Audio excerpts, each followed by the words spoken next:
Hello and welcome to the Tap Market Podcast. I'm your host, Troy Scarborough. I'm an entrepreneur who has started, acquired, and more importantly, is focused on growing companies.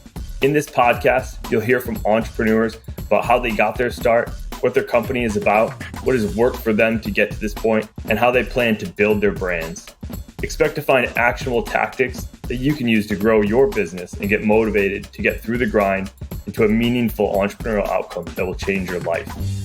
I'm thrilled to have you here. Be sure to follow us on YouTube and Instagram at Tap Market, and let me know if you've been listening to the podcast. I love connecting and hearing from you. All right, let's get to it. Hey everybody, it's Troy from Tap Market Podcast. Today we've got Nick Raccuia here from Sinless Snacks. Nick, say hello, tell everybody what the brand's about and how you got started. Sounds good. What's going on, everyone? My name is Nick Raccuia. I'm the founder and CEO of Sinless Snacks. We create great tasting, healthy versions of your favorite treats. Our main focus right now is to make all of our products taste good, have low sugar and moderate protein. So that's kind of our approach to making healthier snack options. Our current lineup right now is a lemon biscotti cookie, a chocolate chip cookie dough bar, and a sinless marshmallow crisp, which is basically a healthy, guilt-free version of a Rice Krispie treat. So you want me to just go into some of the backstory, or? Yeah, tell us how you got started in this, because the story to me is interesting. This brand isn't necessarily where you started in the snack industry, but the snack industry is also not where you started. So you can even go back to the days of the 9 to 5 if you want. Sounds good. Yeah, so I went to school for accounting. I became a CPA. I worked in the industry for about 5 years and just absolutely hated it the whole time.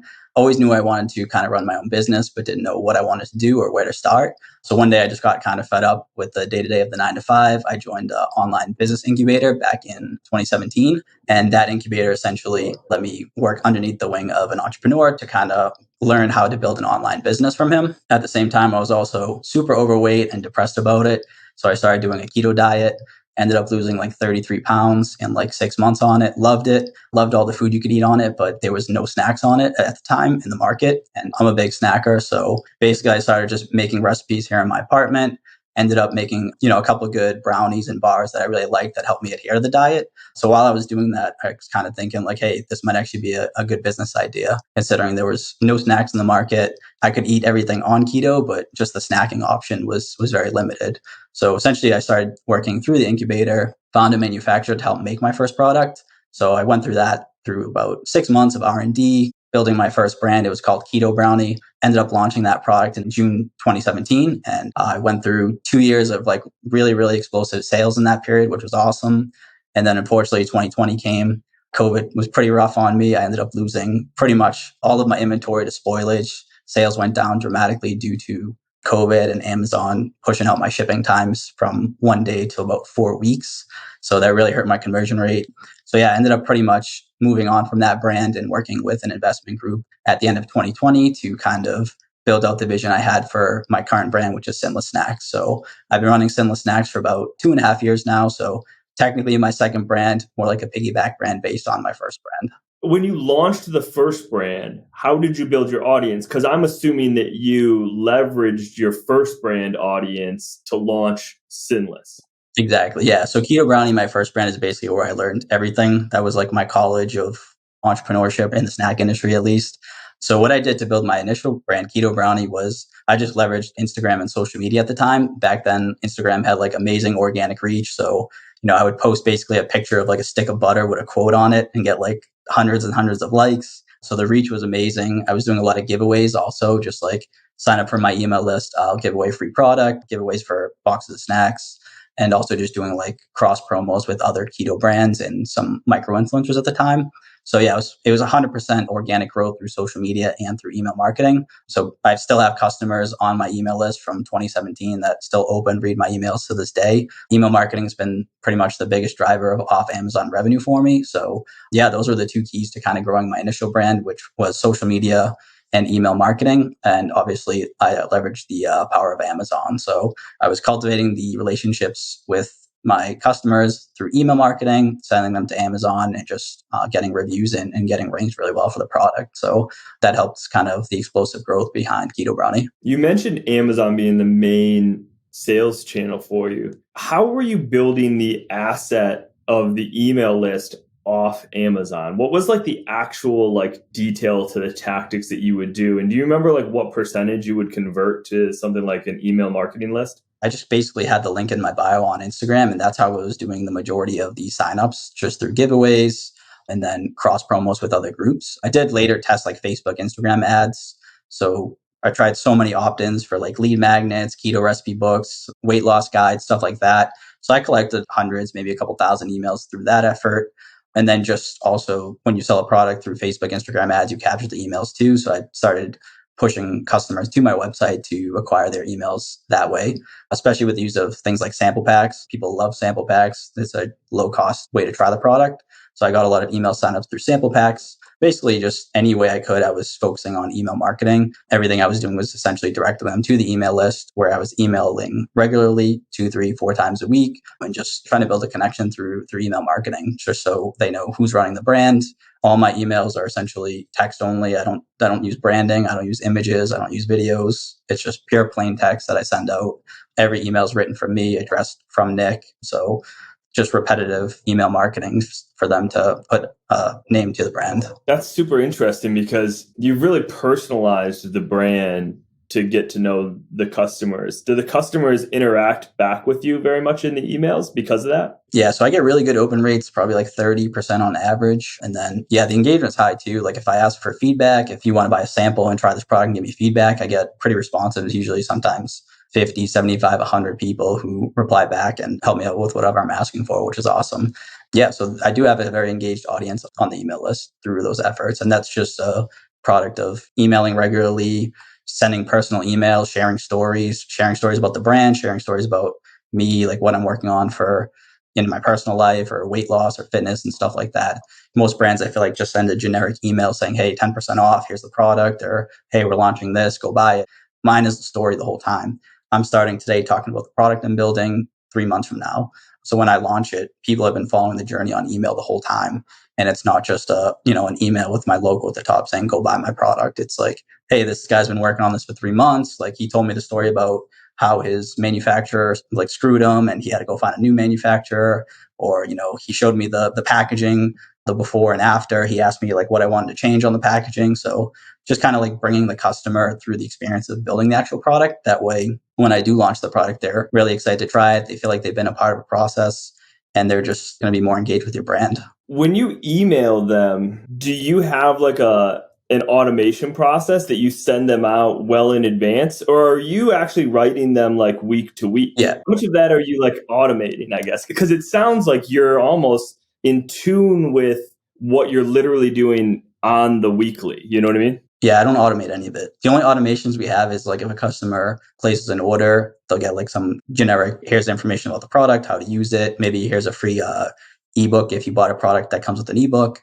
Those are really the only type of automatic emails we send, or the usual pop-up, get a percentage off that puts them into a flow sequence where they get that coupon so they can use it immediately. But even those, I have a front email where it's personalized from me. But yeah, I write all the emails live week to week. I just like doing it. I don't like planning it out because I feel like I'm more creative when I just do it on the spot. Yeah. And I've got pretty good at just pulling out random emails from things that happen to me during the day. So it just helps kind of build the email marketing skill.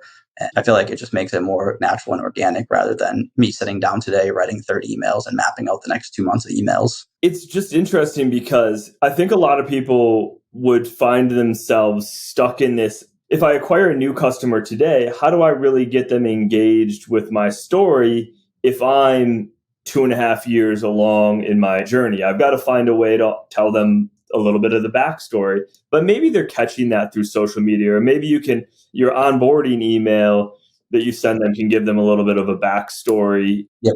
And I know you use a tool. The name of the tool is escaping me. Yeah, Bonjour. Yeah, Buongiorno. Yeah. Tell everybody about this. I think it's an interesting tool. I saw you talking about it recently. I'm literally deploying it because of you right now in one of my brands. So Awesome. I got to get a commission off this software. I got to contact them. I'm putting a lot of people onto it. I need to start seeing some checks come my way. But yeah. Well, to touch on your first point, I think I agree. You kind of want to like catch up somebody. So I think some ways to do that is use an About Us page and then just direct it to them. Spend time building a nice About Us page with your picture on it, your story, all that stuff. And if you want to add that in the first email, you can just be like, hey, if you want more information about how I started or more information on me, check out our About Us page. So that kind of saves you an email. You can just send them to the About Us page. You can also just use a intro sequence. I'm not saying you shouldn't do it. You could build out 4 or 5 emails talking about the history of the brand and then just start emailing them as if they've been on your list forever. Those kind of like 2 workarounds with it. And then, so moving into Bonjoro, it's basically software that integrates with your email or your Shopify, and you can just record a personalized video. So it would look like this right now. I just send these all the time. This is basically like half of my day at this point. I'm sending it to a ton of people. Anytime anyone purchases, anytime somebody joins the email list, I just send a personal video, just introducing myself, thanking them for purchasing, supporting my brand. Depending on like what I'm trying to do, if I'm trying to get feedback, maybe I'll ask for feedback on the product.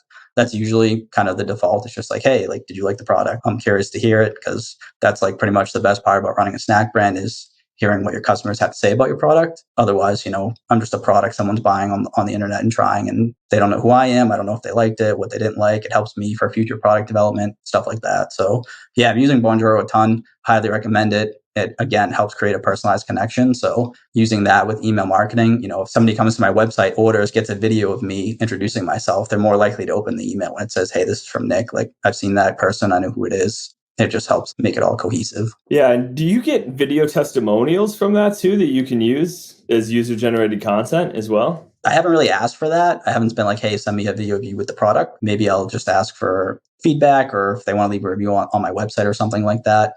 But for UGC, I mostly just focus on using through influencers or TikTok, just DMing them. I mean, I get a lot of inbound requests, honestly, for that. People are just saying, I'm in the health and food space, would love to try the product. Usually it's a pretty easy ask. Just send them a sample pack. Just say, I'd be happy to send you a sample of the product in exchange for some UGC, and they're more than happy to do it. Yeah, and when you do the email lead magnets with the samples, I've seen this happen in like the supplement space a lot, where they'll just do like a free samples. All you have to do is cover the cost of shipping. Do you even make them do the shipping? Yeah, I've played extensively with free plus shipping offers. So I've done free plus shipping. So essentially the product's free. They just pay shipping to cover a majority of the cost. I've done sample packs where they pay a normal price and then shipping's free. But I mean, a lot of the times it's hard, because sometimes I feel like you get a lot of people who want something for free or just want to try something, but really don't have any intent of buying it.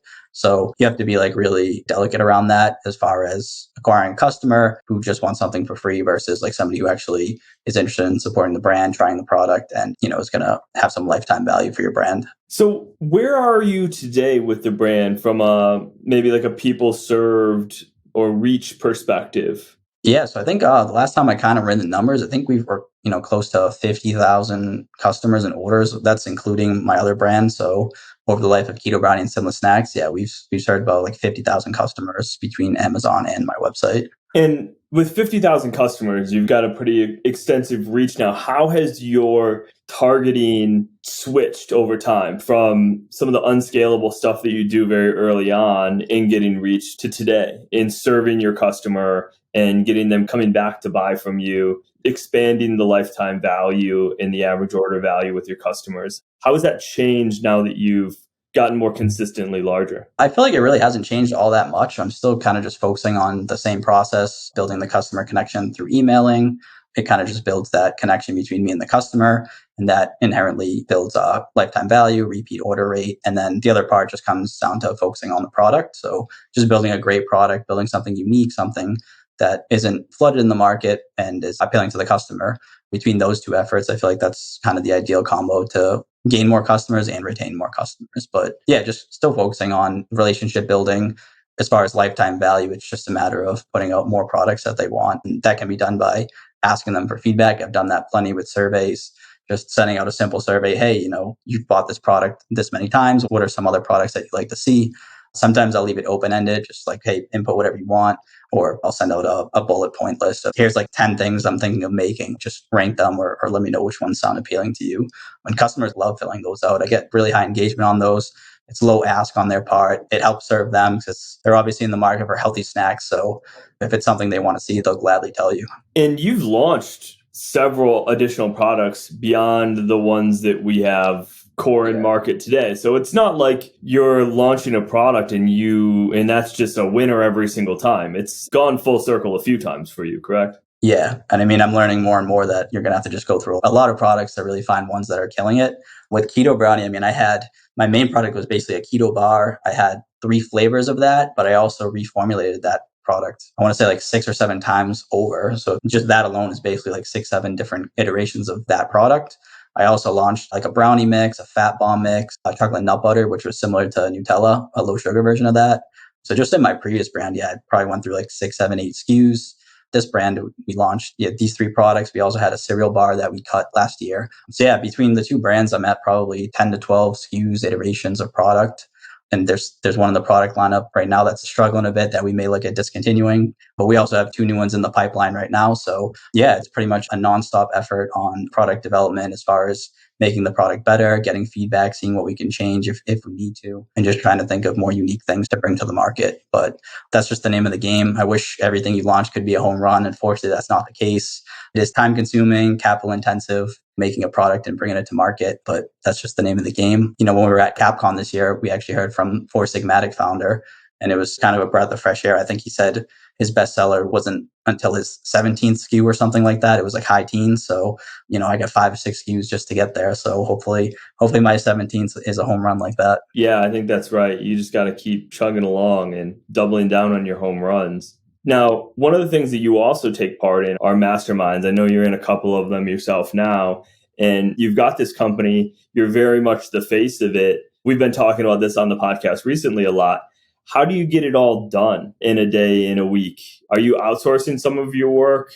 We talk about the owner's model at capitalism.com, leveraging VAs and agencies. How much are you doing and how much are you layering off, and how do you decide how to go about some of those decisions? Yeah. So as far as agencies, the main thing we outsource is digital advertising. So Facebook, Instagram advertising, Amazon PPC advertising. Those are the 2 main things we outsource. I do have somebody helping me with email automation on the back end side, but that's mostly on back end email marketing, and that's relatively new too. So, but historically, it's pretty much just been me handling most of the day to day. I still do customer service. So if a customer emails in, I'm the one actually talking to them. Sometimes I even just put it from my email address, Nick@Sinless Snacks. So it's just more personal. It's not just a general inbox helping someone. So as far as outsourcing, those are the 2 main areas we outsource. Obviously, we outsource manufacturing, which is the biggest part about running a snack brand, is making the product. I know there's some snack brands that are still kind of doing that in-house or through a shared kitchen and stuff like that. But I've been using manufacturers since day one. So that's obviously the biggest piece outsourced. And then using something like Amazon kind of outsources the headache of warehousing, shipping, and all that stuff. So once the product is made and at the fulfillment centers, we're pretty much just spearheading sales, marketing, customer service, and social media. So those are kind of like the 3, 4 main areas I'm taking care of right now. So Nick, now that you have these 3 core products coming along and you've got a few more on the way, you've got basically a process that you're kind of rinsing and repeating. Where do you go from here? What's the next step that you see on your 6-month, 12-month plan that you need to execute on that helps you get to that next level? Is there a change in the way that you're operating the future business to help you reach that scale? What do you envision or dream the future of Sinless to be? Yeah, so right now, kind of our main focus for the next 6 to 12 months is getting 2 more, hopefully, home run products out. We're working on 2 right now that I can confidently say do not exist anywhere in the market. So they're going to be very unique, hopefully first to market on both of those. We're just looking for like 2 more home runs on that. And I feel like between what we have, the 3 current products we have now and the addition of these 2, it's going to put us in a really, really good space going forward. And we're also looking at raising capital in the future to help scale digital advertising more aggressively. Right now, we actually do like really, really well organically on Amazon with our products. But again, we're looking to aggressively scale the PPC side of it and also our off Amazon advertising channels to just acquire more customers. That's really just the name of the game. There's nothing we're looking to change in like a major way. It's just getting out a couple more really good products and scaling the advertising. I've noticed this theme with other food-focused brands launching direct-to-consumer, leveraging Amazon or a Shopify store, and then transitioning to retail. You have a long runway that you can still go down direct to consumer, but is that in your path, or is that something that you see that being maybe more of an exit strategy with like a potential acquirer to take you into that and that be their opportunity?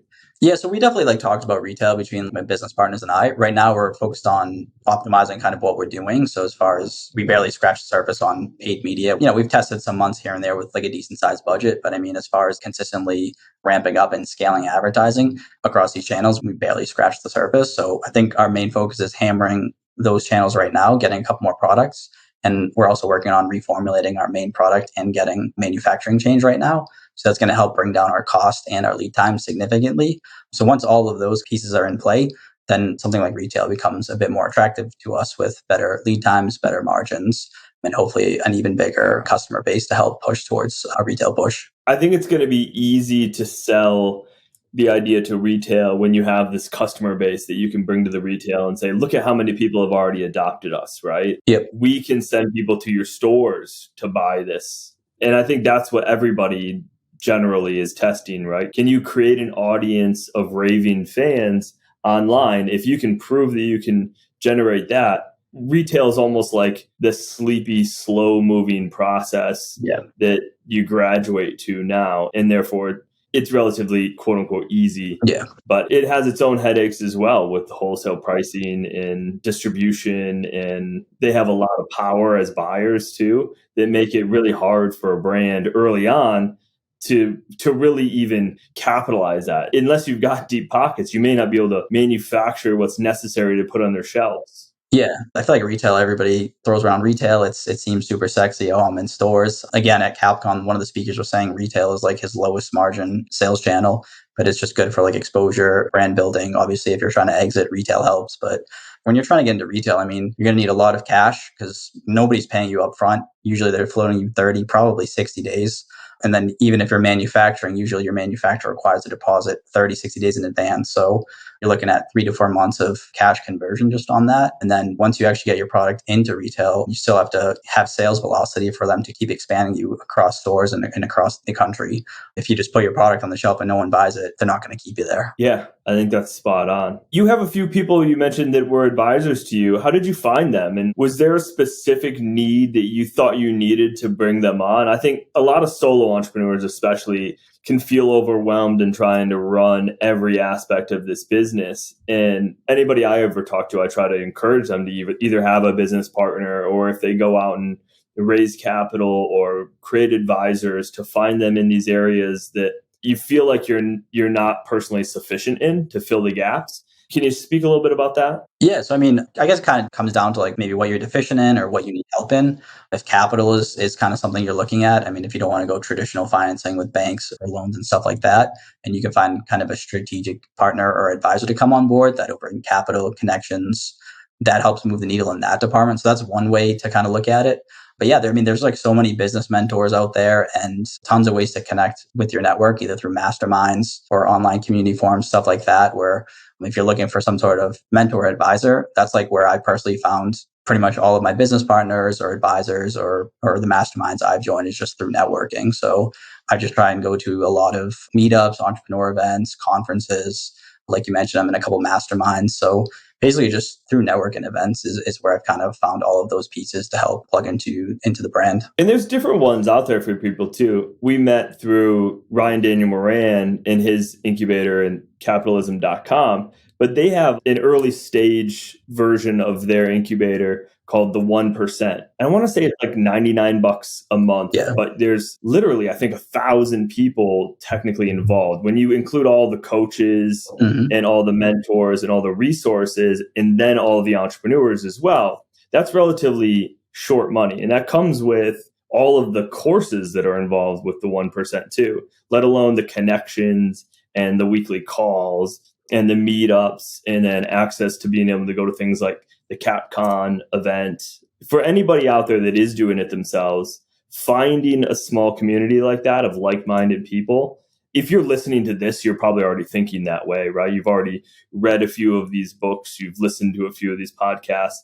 But if you're on the fence on whether to take part in one, find one like that you can pay just a monthly fee. And even if you just do it for a quarter and get as much as you can from it, you'll probably be in it for a year, maybe for life, if you even give it a try for a quarter, because it's really worth it. Yeah, 100%. I would highly recommend something like that. I don't even think they had stuff like that when I was starting. Something like $100 a month is virtually no money to learn from people who have done it before, get access to coaches, mentorship, live calls, build your network, community, like you said, courses and materials to help you grow the business. I mean, that's just a no-brainer. I joined an incubator from day one. Mine was like, I think $4,000 for 2 months. So it was a decently heavy investment, but I mean, I was pretty much desperate to get out of accounting. So I would have paid anything to get going. But yeah, I'd highly recommend doing an incubator. There's just no reason not to.